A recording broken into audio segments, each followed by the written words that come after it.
Merci Madame la Présidente. Mes chers collègues, ce soir, nous revenons sur un sujet qui nous concerne toutes et tous, celui d'une alimentation saine, sûre, durable et de qualité. Un sujet essentiel inscrit au cœur des grands enjeux économiques, écologiques, agricoles et sociétaux, à qui, à mon sens, devrait être au cœur des préoccupations de chacun dans la vie du quotidien.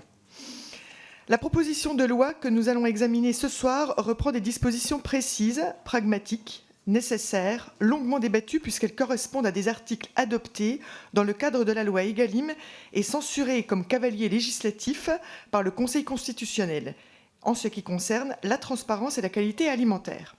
Attendue, cette proposition de loi est aussi cohérente puisqu'elle reprend 8 articles d'Egalim, tous issus du titre 2, et tous relatifs à l'étiquetage et plus généralement à l'information du consommateur. Elle reprend également le sujet consensuel des semences non inscrites au catalogue et destinées aux jardiniers non professionnels dont nous débattons régulièrement depuis la loi biodiversité de 2016, qui a été par 2 fois censurée par le Conseil constitutionnel pour des raisons de procédure et qui sera, je l'espère, enfin adoptée. Attendue, cohérente, cette proposition de loi est enfin consensuelle. Les dispositifs qu'elle comporte ont fait l'objet d'une adoption définitive dans le cadre d'Egalim. J'ajoute que le Sénat a adopté une proposition de loi transmise sous le numéro 1837, très similaire à la nôtre et procédant du même esprit. Une fois n'est pas coutume, nous avons dès le début de nos travaux échangé avec nos collègues sénateurs afin d'œuvrer pour favoriser une adoption aussi rapide que possible de ce texte. Je tiens à saluer et remercier Madame Prima, Monsieur Cabanel et Madame Monnier, avec lesquels nous avons pu avoir des échanges respectueux et constructifs. Sur les sujets qui nous intéressent aujourd'hui et qui importent tant aux consommateurs et aux producteurs, nous devons être unis, pragmatiques et efficaces. Venons au fait, 8 articles que je vous propose de passer rapidement en revue. L'article 1er concerne l'étiquetage du miel. Vous le savez, celui-ci est aujourd'hui encadré par la directive européenne miel, adoptée en 2001 et modifiée en 2014. Cette directive prévoit que doit figurer sur l'étiquette le pays d'origine du miel vendu ou, s'il s'agit d'un mélange, soit la liste des pays d'origine, soit les mentions mélange de miel originaire de l'Union européenne, mélange de miel non originaire de l'Union européenne ou mélange de miel originaire et non originaire de l'Union européenne. L'article 1er de la proposition de loi prévoit donc une disposition de bon sens que la liste exhaustive des pays d'origine des miels composant un mélange doit figurer sur l'étiquette. Certains acteurs voudraient aller plus loin et leur motivation est compréhensible, mais je ne les soutiendrai pas pour 2 raisons. La première est que nous devons agir dans le cadre d'une loi européenne. Un décret ministériel trop exigeant vient de faire l'objet d'un avis circonstancié de la Commission car il n'était pas conforme à la directive. Certains combats doivent donc être menés au niveau européen. Ensuite, c'est une conviction personnelle forte. Nous ne devons pas laver plus blanc que blanc comme trop souvent nous sommes tentés. Il faut trouver un juste équilibre entre les exigences légitimes du consommateur et ce qui est techniquement possible pour les producteurs. Ne créons pas des obligations que nous serions incapables de contrôler.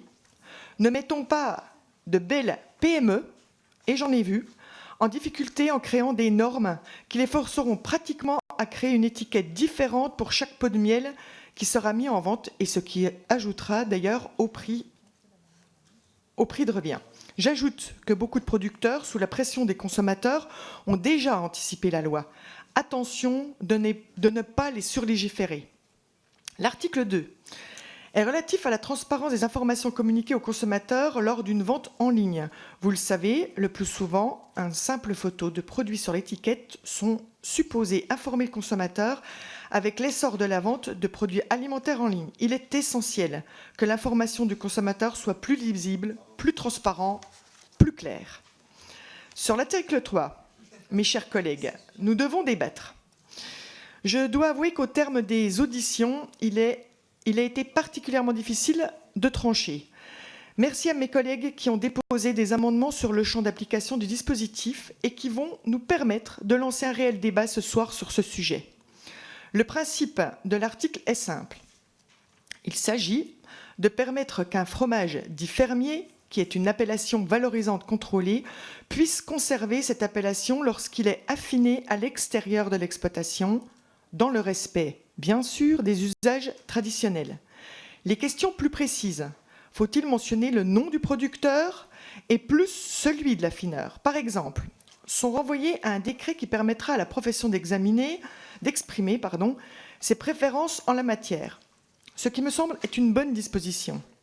La question que nous nous sommes posées à l'Assemblée nationale et aussi au Sénat, tout au long de la discussion des Galim, est celle du champ de l'article. Faut-il réserver cette possibilité aux seuls fromages sous signe de qualité et d'origine, en particulier AOP et IGP, qui ont développé depuis longtemps cette pratique à l'affinage à l'extérieur? Faut-il ouvrir cette possibilité pour tous les types de fromages, y compris ceux qui sont sous SICO? SICO, signe officiel de qualité et d'origine, comme le prévoit l'actuelle rédaction de la proposition de loi. N'y a-t-il pas là un risque d'instrumentalisation des processus qui pourrait conduire à une standardisation des goûts? J'allais même dire un formatage des goûts, alors même que l'appellation fermier renvoie dans l'esprit du consommateur à un goût caractéristique, conséquence d'un mode de fabrication et d'affinage traditionnel. Les amendements déposés nous permettront de débattre de la restriction du dispositif au seul SICO. L'article 4 et 5 concerne l'étiquetage à provenance des vins et l'obligation d'indiquer l'origine des vins mis en vente dans les restaurants et les débits de boissons. Tout à l'heure, un amendement sera proposé sur l'article 4 pour réécrire celui-ci en reprenant la rédaction issue des travaux du Sénat sur la proposition de loi numéro 1837, qui semble plus efficace et plus cohérente que la rédaction que nous avions retenue dans Egalim. Article 6 autorise la cession à titre onéreux de variétés des semences relevant au domaine public destinées aux utilisateurs non professionnels ne visant qu'une exploitation commerciale. Nous avons débattu à plusieurs reprises de cette disposition. Les positions de chacun sont connues et je soutiendrai cette disposition telle qu'elle figure dans la proposition de loi en rappelant à chacun que ces semences sont destinées à des jardiniers non professionnels et à eux seuls. C'est une disposition attendue dont nous débattons depuis des années et qui contribue à un maintien de la biodiversité. L'article 7 permet d'abroger la loi de 1957 qui protège l'appellation Clairette de Die et apporte une réponse à la demande des producteurs eux-mêmes.